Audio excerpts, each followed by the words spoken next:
आशुतोष जी, दूसरे जो नेशंस हैं, जो दूसरे राष्ट्र हैं, उनके मॉडल से तुलना करना कहां तक उचित है? क्योंकि उनकी अर्थव्यवस्था अलग है, वहां पर लेबर इंटेंसिटी अलग है, उनका जो एरिया है वो अलग है। हमारी 130 करोड़ से ज्यादा की आबादी है, उनकी आबादी अलग है। ऐसे में वहां पर परिस्थितियां बिल्कुल अलग हैं।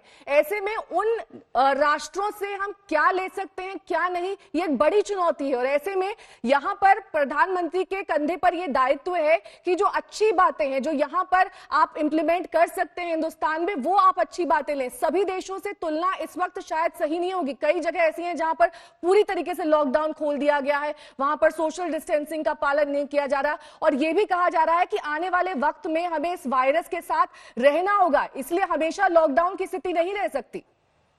आशुतोष जी। देखिए नेहा, मुझे लगता है कि शाहनवाज हुसैन साहब जिस तरीके से बातें करते हैं, उनको लगता है जैसे कि देश के प्रधानमंत्री कोई देश पर बहुत बड़ा एहसान कर रहे हैं लॉकडाउन लगा के। अरे आप देश के प्रधानमंत्री हैं तो आपका काम है ये करना। अगर आप नहीं करते तो आपकी आलोचना होती, और आप करेंगे तो भी आपकी आलोचना होगी। तो मुझे लगता है ये उस पद की गरिमा के हिसाब से है कि आप लोगों की, जनता की कमजोरियों के हिसाब से, लोगों की तकलीफों के हिसाब से आप एक्ट करिए।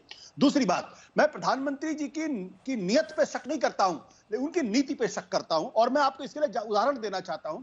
2 अप्रैल को जब सुप्रीम कोर्ट के अंदर मामला आया तो सॉलिसिटर जनरल तुषार मेहता ने अदालत के सामने सुप्रीम कोर्ट में कहा कि सड़क पर एक भी मजदूर नहीं है, एक भी मजदूर नहीं। अब सवाल है कि 2 अप्रैल को एक भी मजदूर सड़क पे नहीं था और उनको प्रॉपर फूड पैकेज दिए जा रहे थे जैसा उन्होंने सुप्रीम कोर्ट को बताया, तो उसके बाद हजारों की संख्या में जो हाईवेज पे चल रहे थे वो कौन लोग थे? क्या अदालत के सामने देश के सॉलिसिटर जनरल ने झूठ बोला था? उसके बाद 28 अप्रैल को लीजिए, 28 अप्रैल को सुप्रीम कोर्ट के सामने फिर यह मामला आया।